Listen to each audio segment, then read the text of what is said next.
Everyone loves to listen to a good book, and there are so many wonderful ones to choose, so we decided to bring you this podcast of Stories Come to Life. Each episode features a story from either classic or modern literature, especially chosen to be interesting and exciting to hear. So sit back, relax, and listen to this story come to life. Welcome to Stories Come to Life. I am your host, Kathryn Lopez Luker. Brave Nancy Drew has a plan to help Laura Pendleton. She tried to confront Jacob Aborn, Laura's cruel guardian, but she didn't learn much from him. Nancy still feels there's something she could do. So, with her detective instincts on high alert, she decides to stealthily investigate Jacob Aborn's bungalow. And, while she's in the vicinity, she wants to do a bit of sleuthing in that old abandoned bungalow down the road. It's a very risky situation. Will Nancy escape unhurt? Now sit back, relax, and listen to this story come to life. Nancy Drew Mystery Stories, The Bungalow Mystery, Chapter 13, A Narrow Escape. As Nancy Drew crouched in the dark closet, she heard the door slam and knew that someone had entered Laura Pendleton's room. At first, in an agony of suspense, the girl remained motionless in her hiding place. But presently, as the closet door was not opened, her curiosity gained the upper hand. Cautiously, she peeped out through the keyhole. It was Jacob Aborn who had entered.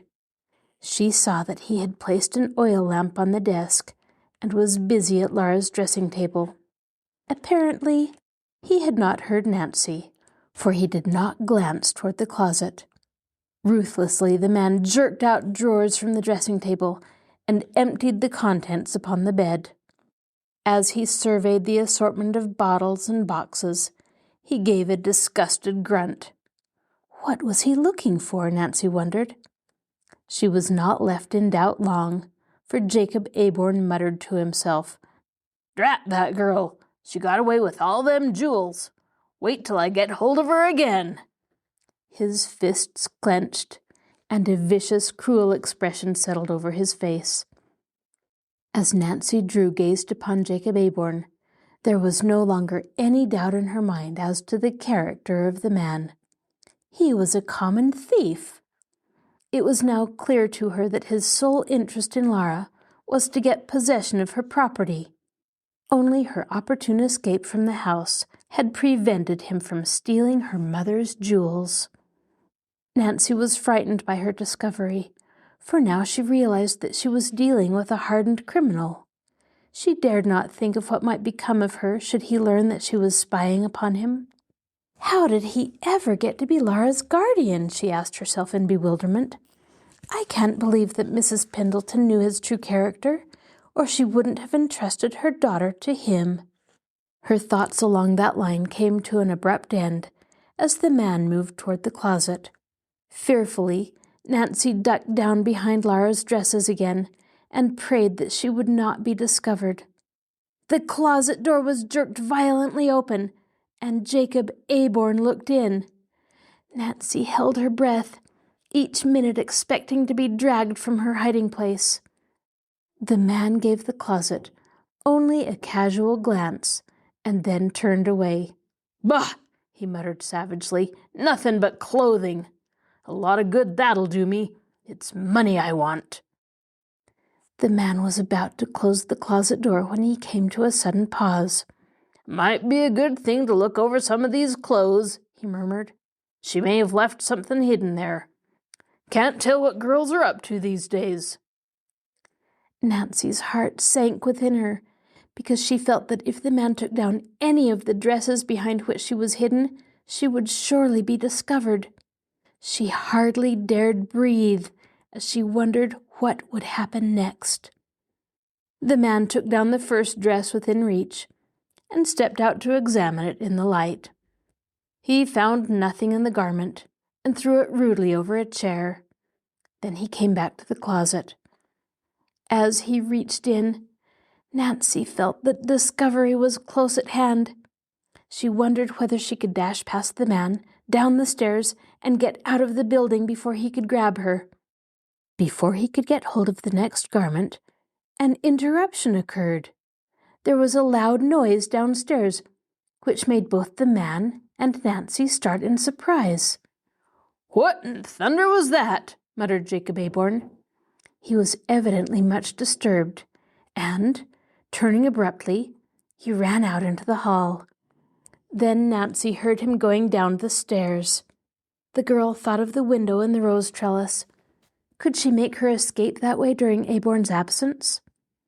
Before she could make up her mind, she heard the man returning. "Confound those screens on hinges," she heard him mutter. "That's the second time they've scared me. Bah! I must be getting nervous." The trip downstairs had evidently put Jacob Aborn in a worse humor than ever. He walked to the closet and surveyed the remaining dresses in disgust. "Guess I won't bother with them," the girl heard him remark. Slamming the door, he turned and walked over to the desk. As Nancy again peered out through the keyhole, she felt a trifle weak from the fright she had experienced. "That was a narrow escape," she told herself. "I thought the jig was up." Unaware that he was being watched, Jacob Aborn began pawing over the papers which were in the desk. Picking up a package of letters, he scanned them hastily and contemptuously tossed them upon the floor. It was with difficulty that Nancy controlled her anger as she saw the man read Laura's private correspondence. She longed to fly out at him and accuse him face to face. However, she was far too wise to allow herself to be governed by a mad impulse. She must bide her time. After a few minutes, her limbs became cramped, and she shifted her position. To her horror, a board creaked underfoot. Nancy felt that all was lost as she again ducked behind the dresses. Jacob Aborn heard the noise and wheeled about. He walked toward the closet. Halfway across the room, he paused and laughed shortly. "Huh! Couldn't have been anything," he muttered. "Just looked in that closet not more than a minute ago." Without troubling himself to pick up the articles he had scattered over the floor, the man took the lamp and left the room. In relief, Nancy Drew stepped from her hiding place. "I suppose I'd better skip while I can," she advised herself. She tiptoed across the room to the window, but did not open it. Instead, she stood lost in deep thought. Although Nancy realized full well the danger of remaining longer in the house, she had the instincts of a detective. So long as there was a chance that she might learn more by waiting, she hesitated to leave. She could hear Jacob Aborn descending the stairs to the first floor. "I'll not leave yet," she decided firmly. Softly opening the door, she crept down the carpeted hall. After listening a minute, she quietly slipped down the stairway, taking care not to step in the middle of the boards, lest they squeak and betray her presence. Reaching the living room, she paused to listen. She could hear Jacob Aborn moving about in the kitchen. Overcome by curiosity, she tiptoed to the door. If only some errand would take him outside, she thought hopefully. Her wish was gratified, for presently the man picked up a water bucket and left the house. Taking advantage of the opportunity, Nancy darted into the kitchen and hid in the broom closet. She marveled at her own bravery, for she knew that she was taking a great risk. Nevertheless, she was determined to discover what Jacob Aborn was about. In a few minutes, the man returned with the bucket of water. To Nancy's disappointment, he picked up a basket of groceries on the table and began to prepare his supper. The air in the closet became unpleasantly warm and close, and she began to regret that she had sought the hiding place. However, her interest quickened as she saw Laura's guardian wrap up a number of sandwiches, an orange, and an apple in a newspaper. "There, that's ready for tomorrow," she heard him mutter. Placing the bundle on the kitchen table, the man sat down and began to eat his supper. In fascination, Nancy stared at the bundle on the table. What could it mean? She recalled that Laura had told her that she had frequently seen her guardian leave the house with a small package. Did Jacob Aborn always carry food in the bundle? If so, what became of it? Nancy Drew was puzzled, and the more she tried to think of an explanation, the more bewildered she became. Certainly, she had stumbled upon a mystery. That man was carrying a bundle today when I saw him walking through the forest, she reasoned. Then, when he caught me looking through the window of the deserted bungalow, the bundle was gone. I believe it'll be worth my while to have another look at that bungalow. Now that she had stumbled upon what she considered a valuable clue, Nancy Drew was eager to get away from the house. But so long as Jacob Aborn remained in the kitchen, she was held a prisoner. Impatiently, she watched him eat his supper, and it seemed to her that he would never get through. Even after he had finished, he leaned back in his chair and studied the floor meditatively. The expression upon his face was not pleasant to behold. "I'll venture he's cooking up some dirty scheme," Nancy told herself. At last the man pushed back his chair and picked up the oil lamp. "May as well get busy," he grunted. "I've got a big night before me." Leaving the bundle upon the table, he turned and left the kitchen. A few minutes later, Nancy heard him trudging heavily up the staircase. "Now what shall I do?" she asked herself in perplexity as she came out of the closet. Escape was a simple matter, for the kitchen door had been left unlocked. However, Nancy was not altogether certain that she wished to leave the house so soon. Jacob Aborn's last statement held her interest. What did he mean by a big night before him? Was he planning more mischief? Nancy Drew determined to wait and find out. Chapter 14. Startling Revelations. Stealing quietly into the living room, Nancy Drew paused at the foot of the stairway. Although eager to find out what Jacob Aborn was doing on the floor above, she told herself that it would be rash to follow him there. While she was debating what to do, she heard a creaking of boards and realized that the man was coming back. Hastily ducking down out of sight behind the davenport, she waited. She was no longer afraid she would be discovered, for she had noticed that Jacob Aborn was too absorbed in his own plans to be observant. If she kept perfectly quiet, she did not believe that she would be detected. The man came slowly down the stairs, dragging 2 heavy suitcases. Dropping them upon the living room floor, he opened the lids and surveyed the contents critically. His back was to the davenport, and Nancy daringly peeped out. She saw that the suitcases were packed with wearing apparel. However, it was not the clothing, but rather a gruesome object on top of one of the bags that held her attention. Jacob Aborn carried a weapon, and a wicked-looking one at that. Nancy Drew shuddered and almost regretted that she had not escaped when it was possible. Fastening down the covers of the luggage, Jacob Aborn locked the suitcases and strapped them. "There, that job is done," he muttered when he had finished. "Nothing like being prepared. They'll never catch Stumpy asleep." The name burned itself into Nancy Drew's brain. Stumpy? What could it mean? He had called himself by a name which was suggestive of the underworld. As Nancy stared at him, she became convinced that he was a professional crook.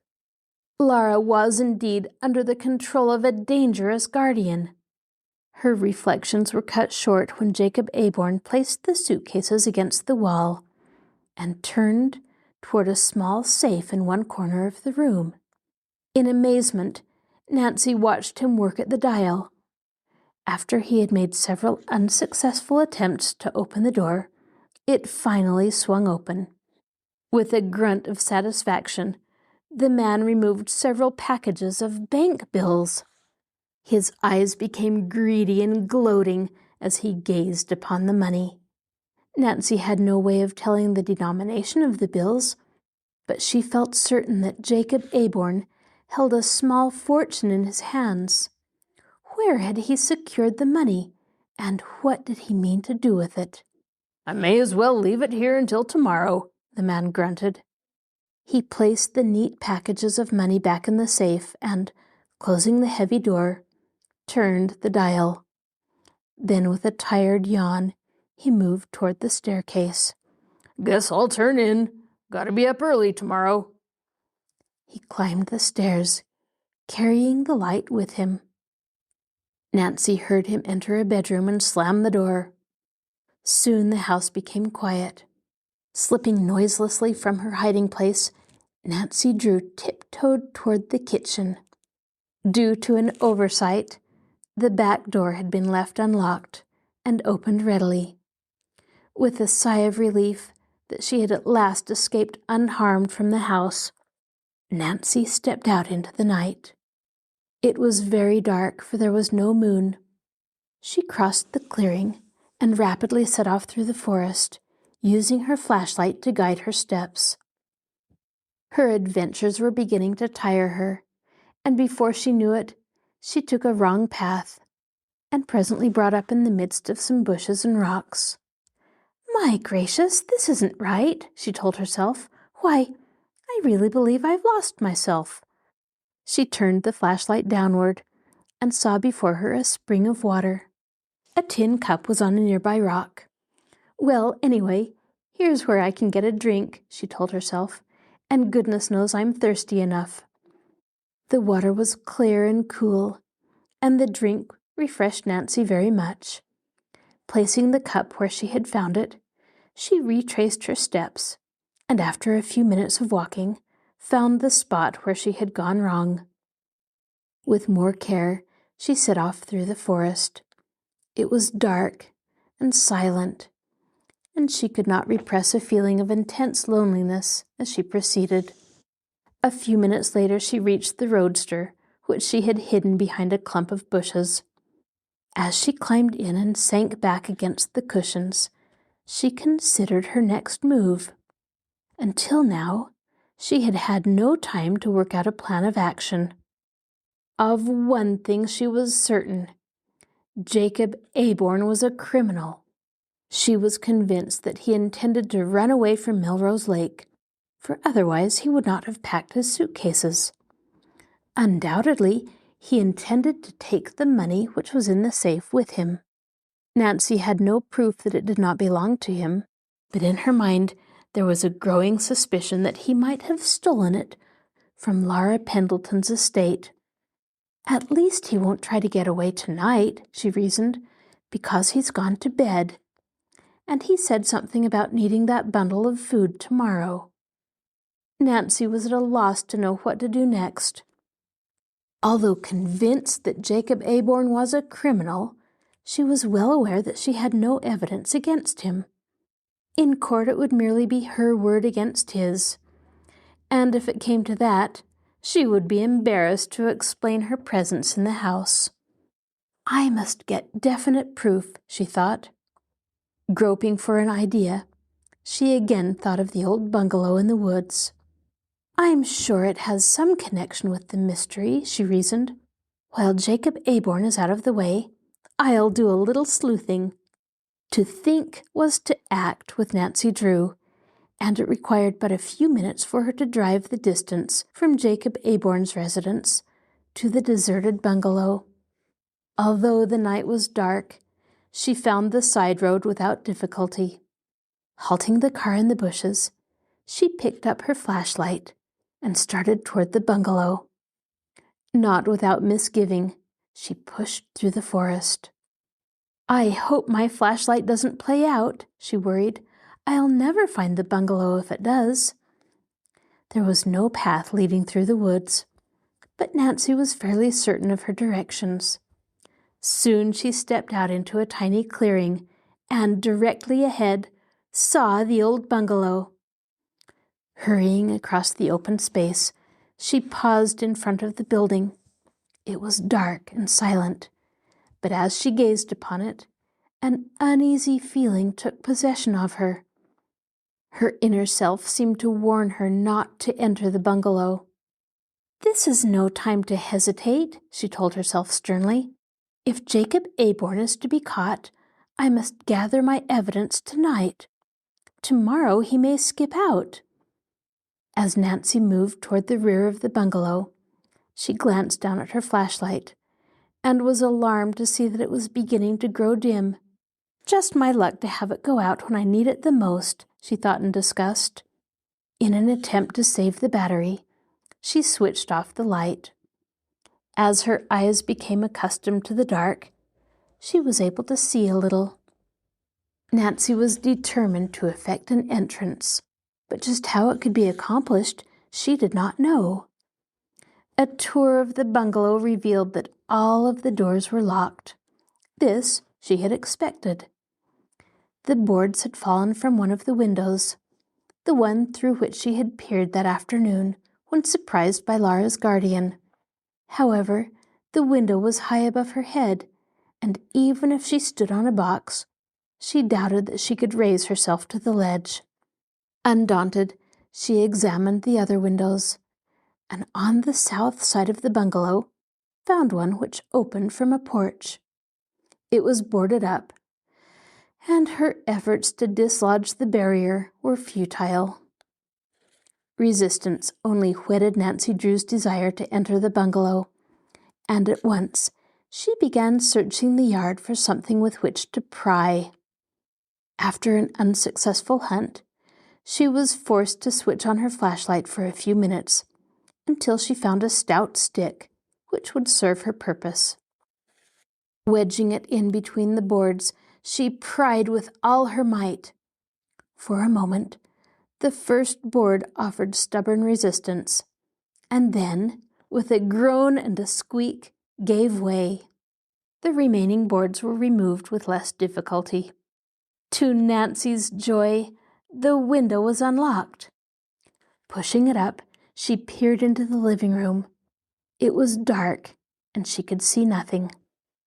"Well, here's for it," she decided fatalistically. Halfway through the window, she hesitated without knowing why she did it. Nervously, she glanced back over her shoulder. A queer sensation passed over her, leaving her a trifle frightened. She felt exactly as though someone were following her. "How silly," she scolded herself. Nevertheless, she turned searching eyes toward the forest. So far as she could see, there was no one in sight. Nancy listened intently. All that she heard was the whispering of the wind in the maple trees. "Nerves," she decided firmly. "Jacob Aborn won't bother me tonight. He's probably asleep at this moment." She swung herself through the window and switched on her flashlight. She stood in the living room, or so she judged it to be, for it was bare of furniture. "Nothing here," Nancy told herself. Hastily, she moved toward the next room. Her light was gradually growing dimmer, and she knew that she must work quickly unless she wished to be left in total darkness. She entered a smaller room. Flashing the beam of her light over the walls and floor, she was disappointed to find nothing of interest. Nancy was sorely perplexed. In visiting the deserted bungalow, she had played a hunch, and now it seemed that she had made a mistake. "I haven't seen it all yet," she encouraged herself. Then her light revealed a small door, and she moved curiously over toward it. Halfway across the room, an unusual sound arrested her attention. Had she heard a board creak behind her, or was it only imagination? After hesitating a second, Nancy Drew again started toward the door. As she reached out to grasp the knob, her body became tense. This time there was no mistake. She heard a peculiar sound which seemed to come from the floor. It sounded like a groan, was the thought which flashed through her mind. Was it possible that someone was imprisoned in the cellar? The fear that some person was in distress gave her the courage to open the door. As it swung back, she saw before her a long flight of stone stairs leading down into darkness. A gust of cold, musty air struck her in the face and momentarily repulsed her. Nancy glanced nervously at her flashlight. She told herself that the battery could not last much longer. Already the light was so dim that she could barely see the steps in front of her. Should she investigate the cellar? She had no idea what it might reveal, and the thought of being caught below without a light sent a cold shiver over her. Yet Nancy felt that she was about to stumble upon the real secret of the old bungalow, and the thrill of anticipated victory urged her forward. Cautiously, she descended the steps, one at a time. She came to a sharp turn and peered anxiously down into the black abyss. To her horror, she saw a man stretched out full length upon a bench directly below her. His face was turned upward, and Nancy caught a full glimpse of the countenance. It was Jacob Aborn. Chapter 15. A Familiar Face. For an instant, Nancy Drew was spellbound. Her eyes dilated with fear. She stood like a stone image, gazing down into the face of Jacob Aborn. How had the rascal reached the bungalow ahead of her? What was he doing in the cellar? A dozen questions flashed through her mind, but the one which troubled her the most was whether or not the man had seen her. As Nancy was held in a paralysis of fear, the light in her flashlight flickered again. Then it went out, leaving her in total darkness. Sheer panic took possession of Nancy. Turning, she gave a low cry and stumbled up the stairway. Jerking open the door at the top, she ran through the room. Her flight was abruptly checked as she crashed into a table. Reaching out to catch herself from falling, Nancy's hand touched an object. Eagerly she felt of it and discovered that it was a lantern. Snatching it up, she stumbled on. Coming to a door, she pulled it open. To her chagrin, she ran into a wall. She had entered a closet. Frantically, she rushed out again and found another door to the left. She made no mistake this time, and to her relief, found herself in the living room. In desperate haste, she reached the window and, climbing through, leapt to the porch. Fully expecting to hear a shot behind her, she ran as fast as she could across the clearing to the forest. Breathless, she reached the shelter of the trees and paused to look back. To her astonishment, she was not being followed.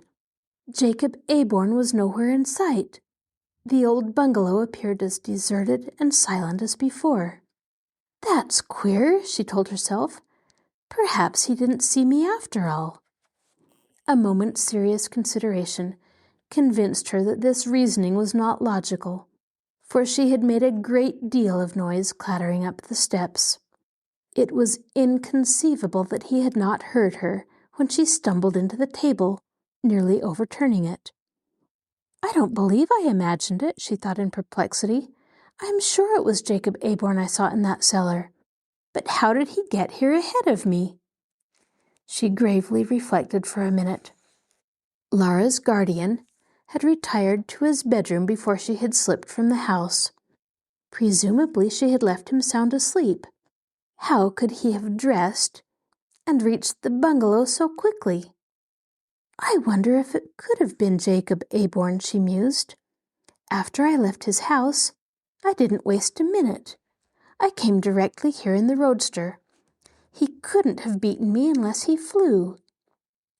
For several minutes, Nancy Drew stood in the shadows of the trees, watching the bungalow. After considerable time had elapsed, and still no one appeared, she began to grow curious as well as impatient. "I know there was someone in that cellar," she assured herself, "and I'd like to find out who it is. If I only had a light, I'd be tempted to go back." As the daring thought occurred to her, she glanced down and noticed that she was still clutching the lantern which she had snatched from the table as she ran. She had picked it up purely on impulse, without thinking that she might use it later. Now she decided that it would serve a useful purpose. There was only one drawback. It was not lighted. "A lot of good it will do me without a match," she murmured in disgust. As she stood staring gloomily at the lantern, she feared that she must admit defeat. Brave as she was, she hesitated to return to the bungalow without a light to guide her.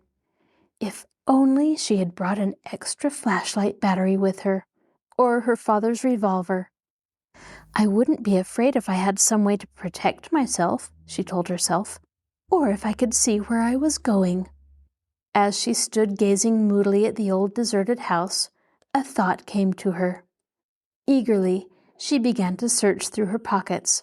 To her delight, after thrusting her hand into the last pocket, she brought out a small box of matches. She had used the matches while in camp at Moon Lake, keeping them in a waterproof container for an emergency. She had carelessly left them in her dress pocket, and upon returning home, had forgotten all about them. For once, her negligence had been to her advantage. Hastily opening the box, she found several matches left. Examining the lantern, she was encouraged to discover that it was nearly full of oil. Striking a match upon a stone, she applied it to the wick. Before the wick ignited, a mischievous gust of wind extinguished the flame. Nancy tried again, and to her disgust, the second match met a similar fate. In alarm, she felt in the box. There was only one match left. If she failed in her next attempt, she would be without a light. Stepping back into the forest, so that the wind would not strike her, she hopefully struck the last match. As the flame spurted up, she applied it to the lantern and was gratified to see it ignite the wick. "I'd better cover the lantern while I cross the clearing," she advised herself. "I don't want to make myself a gun target." Stripping off her sweater, she wrapped it around the lantern and then set off toward the bungalow. As she stole cautiously forward, she frequently paused to listen. No unusual sound disturbed the tranquility of the night. The old bungalow was as quiet as a tomb. The queer place looked unusually queer at this hour of the night, and it was no wonder that Nancy paused as she gazed upon it. "There's some terrible mystery here, I'm sure of it," she breathed to herself. "I've got to be careful. I don't want to be caught napping." The girl looked around her in all directions. No one was in sight, and not a sound disturbed the silence. For one brief instant, as she drew closer to the building, Nancy had an inclination to turn and flee. Then she braced herself. "I won't do it," she told herself. "I came here to find out what all this means, and I'm going to do it. Nancy Drew, don't be a goose. This isn't half as bad as things were at the Turnbull mansion. And remember what you went through to get the old clock." And she braced up once more. After a slight hesitation, Nancy Drew crept up on the porch. For the second time that evening, she experienced an uneasy sensation. It was not so much the fear that she was running into danger, as it was a feeling that she was being followed. Boldly, she thrust her head and shoulders through the window. Nothing but an oppressive silence greeted her. "Have I been dreaming?" Nancy thought in perplexity. "Is it possible there's no one in the bungalow after all?" Somewhat impatient at herself, she placed the lantern upon the floor and climbed through the window. Picking up the light, she flashed it about the room. Reassured, she tiptoed forward. A board creaked underfoot, and she paused nervously. Then from below, she heard a peculiar noise.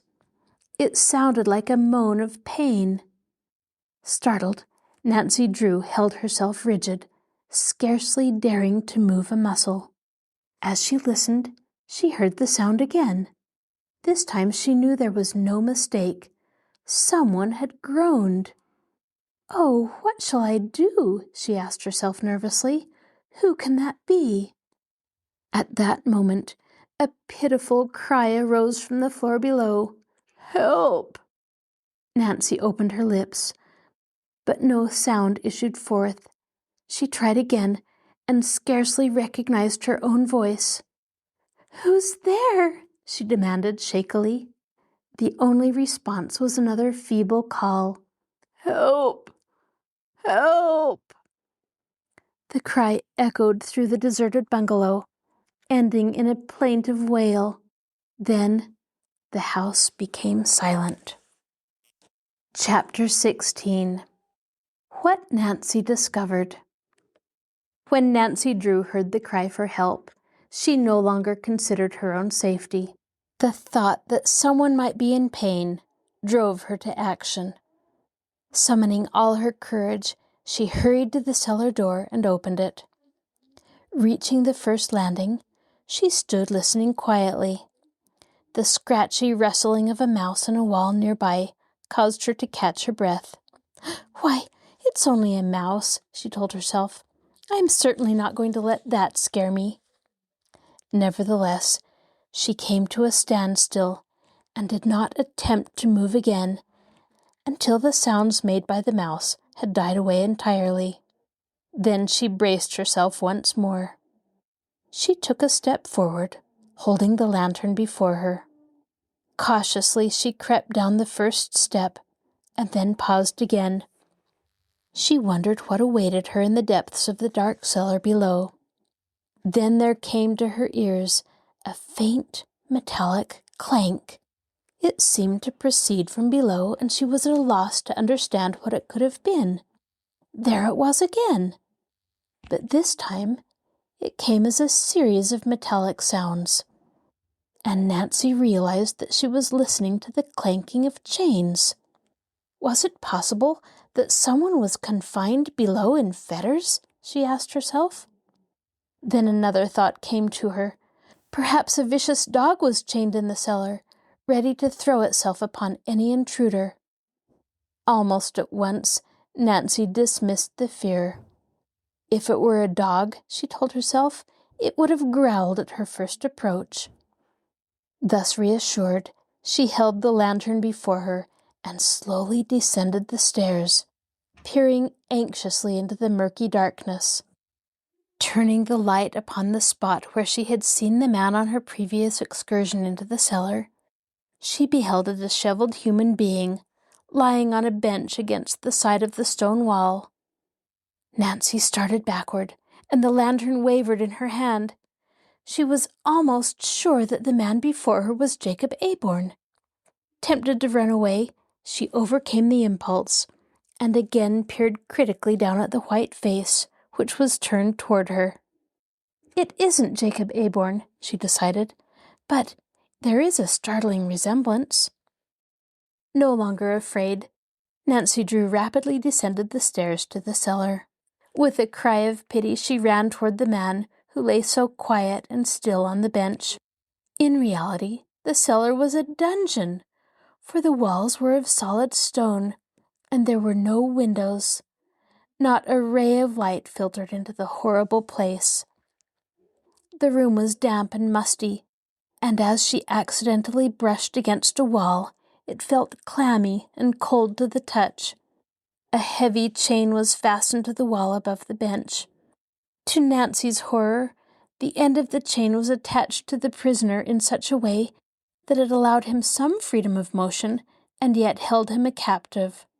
"Oh!" Nancy cried as she gazed upon the imprisoned man. The prisoner did not stir. He lay perfectly still upon the bench.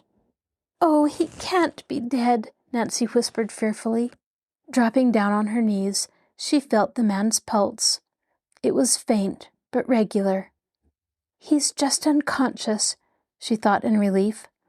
The strain of realizing help was near must have been too much for him.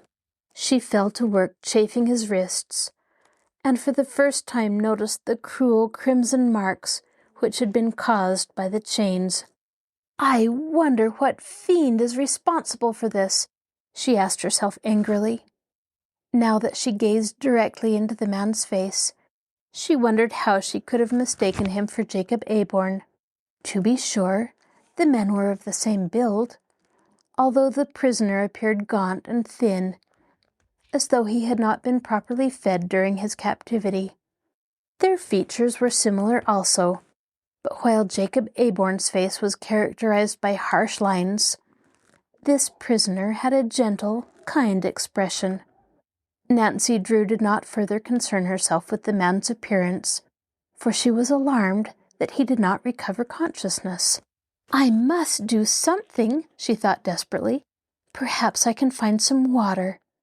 Catching up the lantern, she mounted the stairs 2 at a time. Reaching the kitchen, she was overjoyed to see a pump at the sink. After a search through the cupboards, she at last found a leaky tin vessel which would serve her purpose.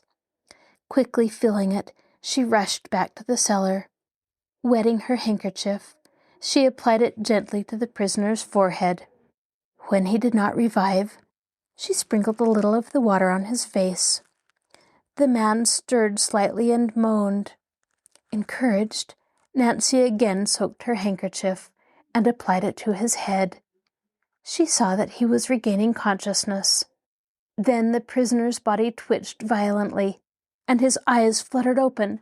"Help!" he called feebly. Nancy saw that the man was delirious. "Help has come," she said gently. "Don't try to struggle. You're in the hands of a friend." "Friend?" the man asked stupidly. As he attempted to raise himself to a sitting position, Nancy helped him. "Didn't think help ever come," he murmured weakly. His eyes, which were bright with fever, fastened upon the pan Nancy held in her hand. "Water," he begged thickly. Nancy handed over the basin with alacrity, and the man drank greedily. "First I've had to drink in 24 hours, he said more steadily. He stared at Nancy as though he had not seen her before. "How did you get here?" he demanded. "I heard your cries for help." "Oh, yes, I remember now. I heard someone coming and I called out. That was the last I remembered." "Who are you?" Nancy questioned. "Why are you in chains?" A bitter expression passed over the prisoner's face. "I'm here through the trickery of Stumpy Dowd, a notorious criminal." "And your name?" Nancy gasped. "Jacob Aborn." "Jacob Aborn," she echoed. "Then—" "That rascal Stumpy Dowd is impersonating me," Jacob Aborn finished for her. "I don't understand." "I don't wonder at that, miss." He groped for a name. "Drew," Nancy supplied. "I'm only beginning to comprehend the trick that was played on me by that scamp. And poor Laura! Heaven knows where she is at this moment." "She's safe. I left her at my home in River Heights." "I'm thankful for that. It nearly killed me to think she might be in the hands of that crook." "Tell me the entire story," Nancy begged. "What do you know about Stumpy Dowd?" "I know enough to send him to prison for the rest of his life. He's a fraud. This isn't the first deal he's been mixed up in. He's trying to get his hands on Laura Pendleton's fortune. I'm afraid he has everything by this time." "How did Stumpy get you here?" Nancy questioned.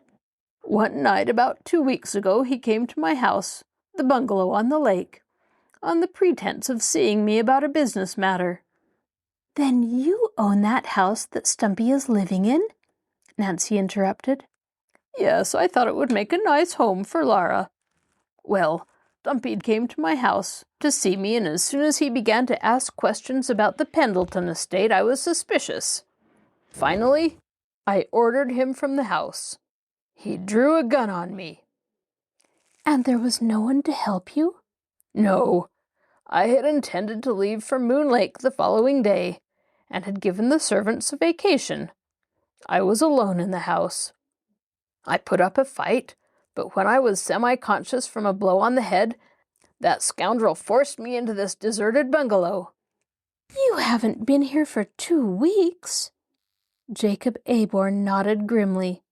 2 long weeks. I've nearly gone mad. Chained to this bench like a felon. With a despairing gesture, he lifted his arms, and his fetters clanked against the floor. How horrible! Stumpy Dowd is a fiend. Not content with chaining me here, he's half starved me. If you hadn't come, I couldn't have stood it many more days. Only the thought of Laura has kept me alive. You say she's safe? Yes, she ran away from Stumpy. Her property? What has become of it? I don't know, Nancy was forced to admit. She brought nothing with her except some of her mother's jewels. Then Stumpy Dowd must have his hand on every dollar of the fortune, the man groaned. A rich haul it'll make, too. Laura is wealthy? Yes, her mother left her a sufficient fortune. I can't understand why Stumpy remained near here after he secured the property, Nancy commented. There are 2 reasons. First, nearly all of Laura's property was tied up in stocks and bonds. Gilt-edged, of course. Stumpy was forced to impersonate me long enough to convert the securities into cash. At least, that's what I suspect. Nancy nodded thoughtfully. And the second reason? I've led him to believe that he hasn't secured all of Laura's property. Stumpy is greedy, and it's his nature to get his hands on everything. He's tried to force me to tell what became of the remaining securities. You wouldn't tell? I couldn't if I'd wished. Then he has everything in his possession now, has he? Everything except the jewels. How can I ever face Laura again? Don't think about that, Nancy returned quickly. It wasn't your fault. Stumpy Dowd is a very clever crook, but he won't get away this time. Is he still at Melrose Lake? Jacob Aborn asked eagerly. If we could only capture him. Rest assured we will, but we must work quickly. I happen to know that he's planning his escape. I think he intends to get away tomorrow. He has Laura's money in the safe. Then if we can set the police on him tonight, we'll save the fortune. Exactly. But first we must get away from here. With troubled eyes, Nancy Drew gazed at the chain, which held Laura Pendleton's guardian a prisoner. If only I can break the chain. That isn't necessary. I know where Stumpy keeps the key to the padlock. Where? Hanging on a hook in the stairway. I'll get it, Nancy cried eagerly. Turning, she hastened toward the stairs. Had she not been quite so intent upon setting Jacob Aborn free, she might have heard a peculiar rustling sound from the direction of the kitchen. Oblivious of possible danger, she rushed up the steps 2 at a time. In her haste, she had forgotten the lantern and was forced to return for it. Snatching it up from the floor, she again started toward the stairs, turning her head to call back an encouragement to the prisoner. We'll soon have you out of here, Mr. Aborn. Hurry, the man urged. We've waited too long now. Nancy was of the same opinion, for she realized that they must work swiftly if they were to prevent Stumpy's escape. Already it must be long past midnight, and at dawn he would probably leave. Anxiously, she moved the lantern up and down, illuminating the dingy walls of the staircase. Just above her head to the left, she saw the hook for which she was searching. The precious key dangled from it. Snatching it up, she turned and ran down the steps. You found it? Jacob Aborn demanded anxiously. Yes, here it is. Nancy held up the object. I'll have you free in another minute. Dropping down upon her knees before the bench, she began to work frantically at the padlock. Mr. Aborn watched her hopefully. So engrossed were they both that they failed to notice a dark figure creeping slowly down the staircase.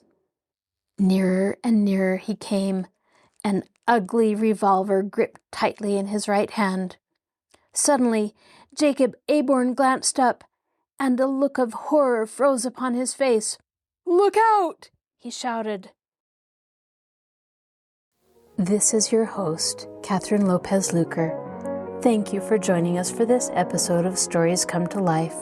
Be sure to join us next time when we continue to listen to the Bungalow mystery.